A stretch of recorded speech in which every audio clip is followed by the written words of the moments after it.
Hello, all. Welcome to our conversation about digital out of school time. We are coming to you from Fairfax County, which is located in Northern Virginia. My name is AJ Fuller, and I can safely say that I am the best looking man on this slide. I am the after school program specialist at Herndon Middle School. Hello, everyone. My name's Kimberly Cardelis, and I am the after school specialist at Kilmer Middle School in Vienna, Virginia. And welcome. Coming to you from Centerville, Clifton area, Virginia. My name is Sandy Donlin, and I am the after school specialist at Liberty Middle School. Today, we hope to add more tools to your toolbox. We know that all of your programs are fantastic, but it's always good to continue adding additional resources for our stakeholders.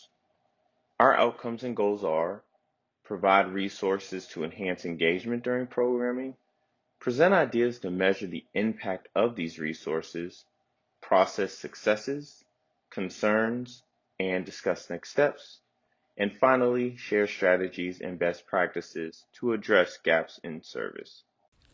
Our point of view, programming virtually in Fairfax County.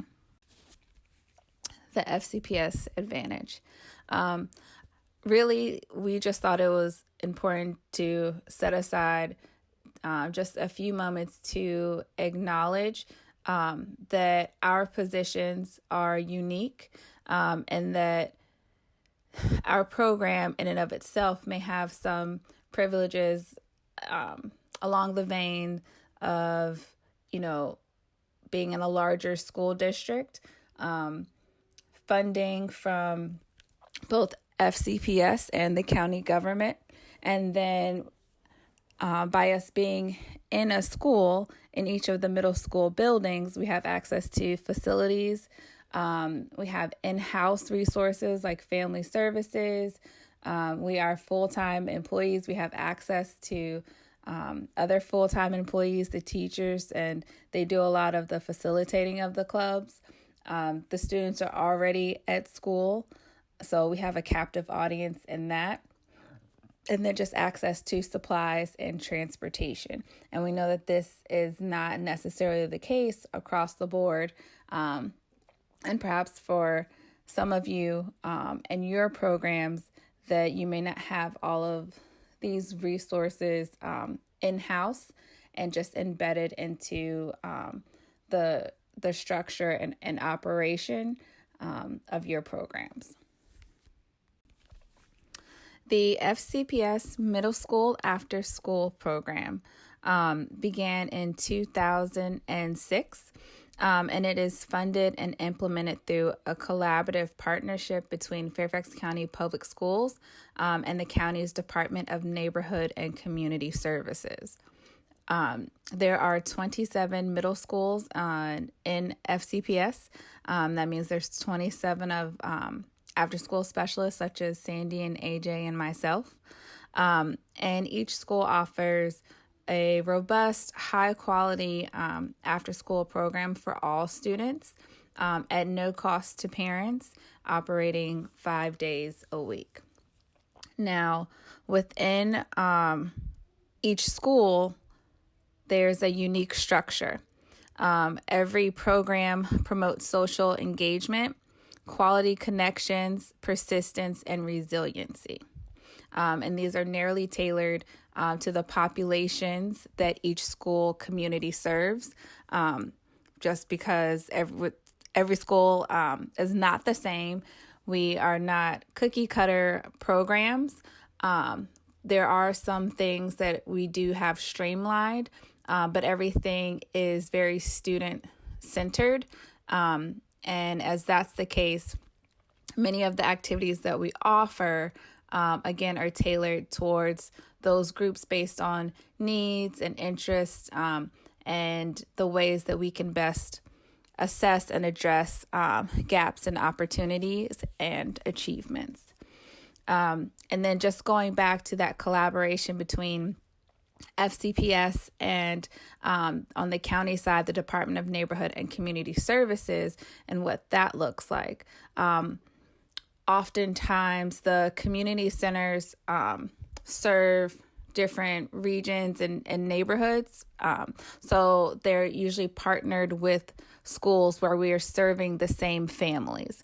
And in that vein, I can speak for myself and the community centers closest to my school. We often work together, and the directors of those teen programs will often come over and facilitate activities. It could be futsal, it could be a girls group. And one of the great things about NCS, the Neighborhood and Community Services side, is that they have vans, so they are able to provide transportation, which a lot of times is key in getting kids from our actual school buildings into their buildings. And then their hours are different. They tend to be a little bit more flexible, which is a benefit to parents. And then another really major way that we collaborate and work together, and we will discuss it in detail later, but it's throughout the summer through our VIP, our Value and Prevention summer program that's geared specifically for rising and current middle school students. So although we had advantages in Fairfax County, the pandemic and the shutdown of our programs and our schools and our businesses affected not just us, but it affected many people across the state and across the country. We're going to go over some of the implications and impacts, as well as the considerations we had to take in adjusting and changing our programs to meet the needs of our students in this new virtual environment. So on March 12th of last spring, our students left school in the afternoon expecting to be back in the classrooms with their peers, with their teachers, and receiving their education the same way they had been receiving it for the last 7, 8, 9 years. They did not expect to wake up on Friday the 13th with what amounted to be the longest series of snow days ever. While they were sleeping in, probably through the next week, our teachers and our staff were working hard to learn new platforms, new applications, and new ways to teach students in a virtual world. As after-school specialists, we were kind of taking a step back at this point because we needed to support our schools and our students. They had lost so much as a result of this. Adolescence and middle school for our students is a critical stage for them. This is when they start to search for their identity as well as exert their independence. And by losing this environment, they lost that many of those opportunities to connect with their peers and start to develop those things. They also learned this, they lost the social connections of sitting with a friend at school. They lost the physical activities. They lost the academic support. They lost the emotional support they get. And in some cases, our students that need services, they were losing those as well. And so the loss of the facilities was great for our students and our communities. So the impact on our families and our students was pretty extensive as we went and shut down our buildings, and some businesses even shut down as a result of the pandemic. Our families, especially those without access to computers or internet or had language barriers, were not able to communicate, and we were not able to communicate with them to give them information and updates. So there was definitely a gap in learning that was growing greater as a result of that. Our special needs students who get accommodations and services in school were not able to get access to those. Food services for our students is critical. Many get free breakfasts, lunches, and dinners, and sometimes even weekend food. Those had to be shut down until they could be provided in a safe manner. Our working families need school as it's a child care option for them, and that went away. So, and most of all, one of the greatest was the connection our students feel to each other. That was lost. Especially at this critical time with us, for our students that are in middle school and our elementary students, they lost that connection to teachers and peers. Technology, we had to learn how to utilize it very quickly and efficiently. We had to learn how to facilitate programs. Teachers had to learn how to teach in the virtual environment. There is an urgency about it because we only had limited time to be able to connect with those kids and have an impact and support them socially and emotionally. If COVID-19 did nothing else, it made everyone think about how to provide services differently. On our end, the primary consideration was how do we continue to keep equity, social emotional learning, and family engagement at the core of our programming while following Fairfax County Public Schools online policies? Based on that question, we had to then consider the following. First, we are no longer physically together, so how do we maintain the relationships we spent all year building? The next two considerations focus around the reality that student screen time will increase immensely, so we have to focus on efficiently and effectively creating and managing content. We don't want our participants' screen time to be unnecessary, and we need to provide content that allows for screen breaks throughout the sessions. Finally, COVID-19 has had a traumatic impact on many of our families. We needed to support them as much as possible because I think we all can agree that we support our families very well. The Virginia Department of Education, Ed Equity, developed this compass, Virginia's 5 C's of equity, for identifying core competencies necessary to advance equity priorities. These considerations, when embedded in our program structures and content, should include courageous leadership, being culturally responsive, curriculum, or in our case, content reframing, compassionate engagement, and continuous reflection. And sort of the core of those pieces are just ensuring and safeguarding that anti-racism and equity standards are in place and that we all share a responsibility in promoting and upholding them. Acknowledging inequities, normalizing conversations about race and equity, reimagining the ways in which we engage with our community and design opportunities for access and making connections and for everyone to have a sense of belonging. Seeing cultural differences as assets, communicating high expectations for all of our youth, validating inequities that may be impacting the lives of our youth and our students and their families, challenging racism, prejudice, intolerance, and leveraging our positions and the time that we have with them to mediate power imbalances that are based on race or based on socioeconomic or class status. With our content and in reframing it, ensuring that we have representation of diversity and that we are affirming what those differences are in authentic ways, and that we're not solely focused on things that we can see or things that we can hear, not just based on race, but also taking into consideration different abilities, not programming just for neurotypical youth, taking into consideration gender and sex and how students identify, acknowledging diversity in family structures, and that we are doing things that are culturally relevant. And one of the key pieces is student voice. We want to be compassionate, and a lot of that we gathered from when AJ was speaking in regards to the social emotional learning pieces, but being restorative in our practices and making sure that we are trauma informed and considerate, again, of what's going on at home that impacts their time with us and the needs that we see and any gaps that we are able to address. Making sure that families not only have access to information, but that they understand.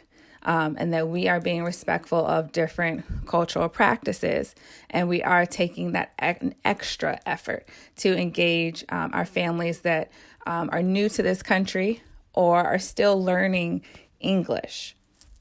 We also want to make sure that we are constantly and consistently being reflective, using data to support any changes that might be necessary, and just reading our room and reading the stakeholders, what's working, what's not working, checking for bias, and again, identifying what those gaps are, be it opportunity, achievement, expectations, and then just reviewing how we allocate funds and people and resources to be inclusive of all communities.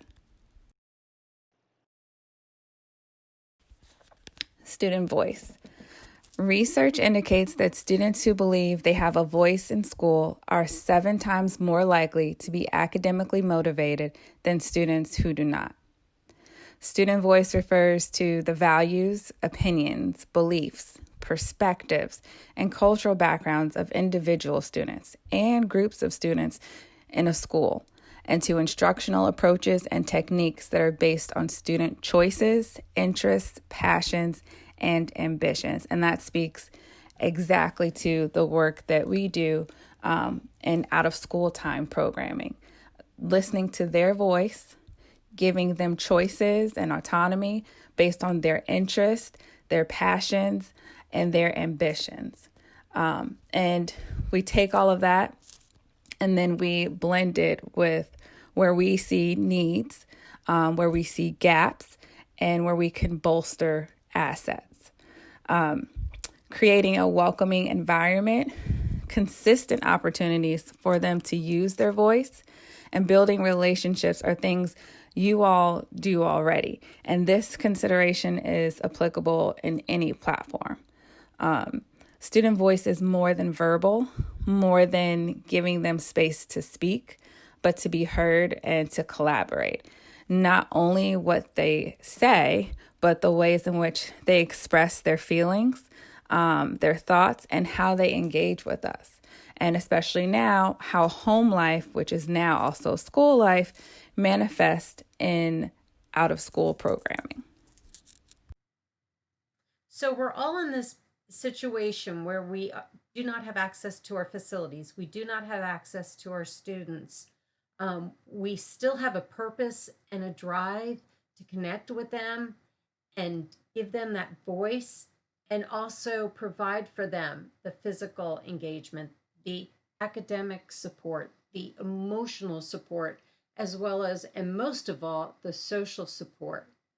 So what we're going to do is share with you our struggles, our challenges, and our successes as we proceeded through the spring, summer, and into fall, utilizing platforms and applications that we learn through our teachers' use of them, through the classes and the courses that we took along with our staff, and through the collaborative efforts with our peers across the county. So we're mid-April of last school year, and our teachers are becoming more comfortable in their virtual distance learning environment. They're getting more comfortable with the platforms. However, the platforms weren't exactly stable. There were times that they failed. As a result, we decided we did not want to put any more burden on the system, and we were asked not to do that. So we went ahead and created a Google Classroom. The Google Classroom was a collaborative effort between specialists across the county. Some schools preferred to stick with their own school site, but many of us chose to collaborate and be the facilitators or creators for the content of a particular topic. So we had a variety of programs that ran from the arts to STEM to athletics to puzzles and games. We even posted resources from the county to support the emotional and the wellness piece, especially considering the COVID environment and pandemic and the lockdowns and the trauma that was creating for some of our students. Most of our activities I had mentioned were asynchronous, and this was okay because that meant the students could access them at any time and participate. We had ways that they could share Padlet, Flipgrid. Those were ways that the students could share their content and engage with other students and the staff. I'm going to go ahead and show you a copy of this now, and I'll walk you through it. So this is one of the examples of an after-school Google Classroom that we set up in the spring. You could see we named it After School at Home to speak to the virtual environment that they were engaging in. So this is the basic information in the stream, but then in the classwork is where our content is. You can see there are a variety of activities that are available to our students. Just a quick view of those activities. This is one of them. Art was a very popular one, and art went all the way 6 weeks with our students, and they were given theme activities to do, had a calligraphy, they were given additional activities to do, just fun stuff for the kids to do. So here's the part where you can see where we have all the after-school specialists are listed here. And they've created content and our teachers in our one classroom so that we can share content to their other classrooms. Our classwork, here's an example of what we would do. We would create content, say materials, and put information in there. You can put anything. You can put stuff off the drive, links, files, even YouTube videos. And so we would share to a particular topic. I'll pick book club today. And then I want to share it to Liberty.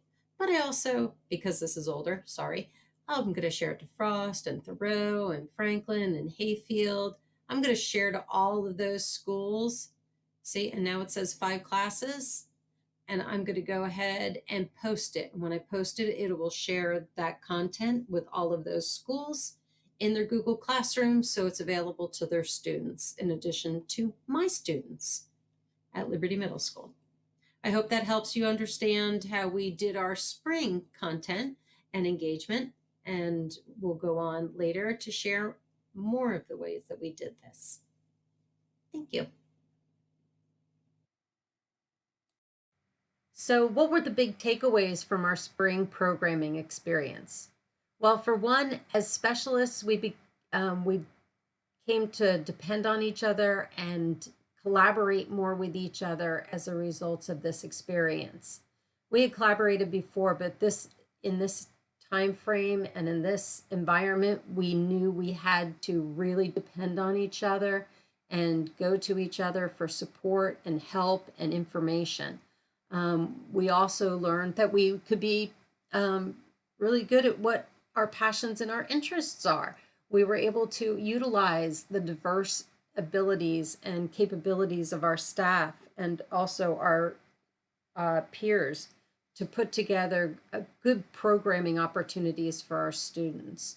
We had a really diverse and wide variety of activities, and that was really great. And we had the students participating in them. Our specialists, as I said, became more acclimated to the platforms, the asynchronous abilities. We became movie makers, and we became YouTube stars, and we learned how to make the best of the environments and the applications that we had. Some of the negatives, or I should say the takeaways from this experience that we felt we needed to find a way to improve upon them for the summer programming, was the student engagement piece. We needed to make sure we were connecting with our students more. We did not utilize a lot of synchronous programming because we didn't want to put any pressure on the servers that were being utilized for the education process. So we did not utilize them as much, but that definitely was a missing part, the connection. Also, the attendance or statistics, we weren't able to determine how many students actually accessed the after-school programs that were offered. So that was one of the pieces that we needed to find a workaround for for the summer. So now I'm going to go pass it off to AJ so he can share with you how we did during the summer. With the knowledge we gained from our spring programming, we were able to provide high quality programs for the summer. One of those programs was the Values and Prevention, or VIP, Summer Day program. All of the middle school after-school specialists in Fairfax County Public Schools participated in the planning, promoting, and implementation. Each summer, we work with our regional counterparts to provide this larger scale summer program filled with diverse programming. This programming is also in collaboration with our regional community and teen centers. We offered activities around sports, arts and theater, cooking, STEM, games, and other activities. In previous years, students would pre-register for a core activity of their choice and stay with that activity for most of the day. This summer was online, so students logged in when they were interested in participating in a specific activity or activities. The additional benefit of this structure is that students were able to log in and participate in as many different activities as they would like to participate in. Another lesson learned from VIP camp this summer was the concept of having a goal or a culminating event at the end. We usually do when we're in-house, but this year we created a virtual fair for the students. We had art students, photography students, and science fair students create presentations, and I'm going to share a few of those with you. They were pretty incredible, and the students were really excited about this opportunity.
Four of our middle schools had the 21st Century Grant, which we use funding for to provide a more academic-based summer program. The participants in this program rotated through activities focused around English, math, STEM, and recreation. Summer Bridge participants were also able to choose electives to participate in during the afternoon hours. Since students needed to attend the entire program each day, we included breaks throughout the day, including a 30-minute lunch break, to ensure screen time was reduced. Another one of our summer programs is our Jumpstart program. This is an orientation program for rising 7th, new 8th, and in some cases rising 6th graders. We typically bring the students into the building so that they get a feel for it, get to meet new peers, get to know a new schedule and new procedures. In the virtual environment, we had to do this through our computers, through the platforms and applications that we were becoming more familiar with. It is a collaborative effort with teachers, so we had their skills and knowledge to depend upon for these programs if we did them synchronously. A big part of this was the connection to peers. In the virtual environment, they don't get to do this. These are new 7th graders, So it was really important for us to be able to have that opportunity to connect students to teachers, to each other, especially if the program was provided synchronously. From the spring to the summer, we were able to really experience some successes. We made connections with students, we made connections with families. We were able to support students in making connections with one another and with teachers that they would come to meet when school started. We provided engaging programming, and we were able to get really key critical feedback to help us prepare for the fall. After things coming to a grinding halt in the spring and then picking up and hitting the ground running for the summer, we have a lot of takeaways. The days of winging it or just kind of waiting to see, who comes, what they feel like doing, over. Programs have to be organized. You have to be well prepared. You need to be overly prepared. You have to be confident with technology in order to execute and facilitate yourself, but also to support families and students so they're able to actually access and be engaged. The manner of communication has altered, and how we reach families and students. We've had to reimagine making those connections and getting information out. Collaboration and partnership has been critical in serving different types of programming for a diverse youth population. Engaging staff is critical. You have to be creative. The energy needs to be right. It has to be a vibe. They have to feel like out of school time is a mood. That's the only way that you're going to be able to get them to keep coming back. We had a better sense of what transfers well based on our experiences over the summer and the spring, and what would really work for virtual delivery over a longer period of time, and how to sort of address the language barriers, and how to really engage and pull in students that have other challenges, and that may have some difficulties communicating for themselves or relating with their peers. We were able to really take the feedback, especially from our new parents, those parents that have children entering middle school for the first time, really gave us some guiding considerations for programming, and to be able to address questions on the front end. Because right now we have virtual learning in combination with after school, and the considerations for screen time, home life, technology literacy, opportunities for physical activity. All of those things were at play. This situation really called for us to do some stretching of our own thinking and being reflective in our current practices and reimagining those methods of engagement to create sustainable, meaningful connections in a virtual environment. And again, we cannot stress enough the need for being organized and being well prepared. In this setting, in this platform, everything is a presentation. With all these programs we have done in the spring and summer, we feel comfortable with the online tools that engage our communities.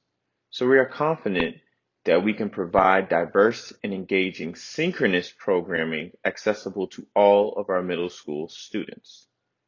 Proximity no longer presents a barrier in virtual programming. Therefore, we are going to maintain and further build collaborations with our partners, and we are very excited to maintain the relationships we have made with students and virtually open our arms to new students that are entering our schools online in our programs?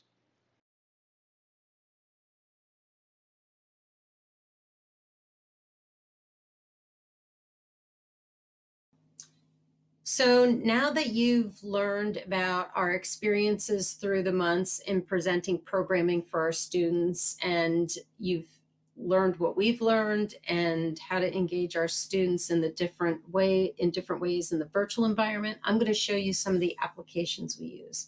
This one that you're seeing in front of you is our Blackboard Collaborative Ultra program. This is how teachers connect with our students. It's how many of our staff connect with our students currently and during camp, or during the VIP program and Jumpstart. We can limit who comes into these programs. We can control their microphones and their audio and their chat, as well as the whiteboard that's up here. This is our art class program. This is a landing slide that she utilizes for her program, and you can see she has content in here. It's very cool. She educates them on art, and then she sends them off to create art. So it's a lot of fun for the kids, and it's educational. Now I'm going to jump over to the Google Meets, and don't be scared because you're going to see me. Hi. Okay. This is the Google Meet program. This is a different program. It doesn't have the safety and security features that are in the Blackboard classroom, but it's a great environment when you have a smaller group and you get to know them, because it allows you to see more. Actually, as you can see more, but actually you get to see more students on the screen. Blackboard Collaborate only allows about 3 students to be seen if they have their video open, and this one allows up to, I believe it is 30. So this one is much more conducive to that connection piece, giving the students a voice, giving them an opportunity to connect in this virtual environment. Now I'm going to jump over to our sites where we can communicate with our parents and our families. I'm going to jump to my Liberty Back to School site. This is going to be an outward facing, that says back to school currently, but it's going to be an outward facing site for our families when we get the school year started, so they can have a connection piece to our programs. It allows us to share more content with them as well. This piece, this is me. And this is just some of the activities that I provide. Parents can see this: frequently asked questions, my communication, social media sites. The News You Choose is a link to the most recent News You Choose I sent out. Our weekly schedule they can see. And down here is a grid of all the programs we offer. And some of them are already closed. And probably need to update that. That's back to school. The students, I've got to get to that one. There we are. Here's the after school. Get to the main page here. This is the Liberty Middle School student site. This is on every student's laptop in FCPS or in the Liberty community. So every student can access this quickly. This is where they can access information about student services, library. A lot of the schools have these now, since all our students are FCPS on and have computers. You can see I have information in here. The attendance button is right there. They click on it. They do their attendance when they go into a club. Their Google Classroom is here. Staff, that's just a quick staff. Check out the staff. Email me if you need to. This is the main page that you need to see. This is where we have all our activities and enrollment. So we have all of these different clubs that are offered. Students can click on them, get a quick description of the club, and enroll in it. They have to make sure they check the schedule, though, which honestly is at the bottom of this long list of activities. And they can go to the after-school schedule. They can also request clubs. And that's during the regular school year too. So there again is the schedule. So this is how our students are able to learn about our programs. We also do class level Google Classrooms. We send out announcements that way. So these are the many ways in which we connect with our kids in the virtual environment, and we get them to enroll in activities and have fun and engage with each other and keep that going until we can be back in our schools. Padlet is an interactive tool that allows participants to share their thoughts. Students can post writings, pictures, videos, and other medias. Posts can be anonymous and people can add encouraging notes under people's posts. Think about it being similar to a collaborative Facebook page. From the posts received, you can have interactive conversations live with your participants, and you can use the Padlet information for discussion points. I did mention Kahoot previously. It's you can like set it up pretty much like a quiz, and students are able to compete against one another. They also have self-paced Kahoots that they can do independently, but they're able to do it together. And after every question, it sort of shows you like who's in first, second, and third place. And it's almost like a race. And so the kids are always trying to figure out like who's on top, how can I get to the top? But they love it. There's music, you can set a timer to it. So we often use them sort of as either like an exit ticket, if you will, or after kind of giving them more quote unquote serious information, like after we've gone over, maybe student rights and responsibilities. We did one for a prevention unit. So after we kind of like really given them like facts and information, then making sort of a fun way to kind of gauge and assess what stuck with them. And then we just kind of sneak in other like random and like kind of more like pop culture kind of questions just to help break it up. So here is a preview of one of our Kahoots. And that brings us to the conclusion of our presentation. And we just want to say thank you so much for joining us. And we have provided our email addresses just in case anyone wants to like reach out and discuss in further detail some of the things that we've talked about, or if you thought of a question or even a suggestion, please feel free. Again, thank you guys so much, and we wish everyone a successful out of school and after school program this year.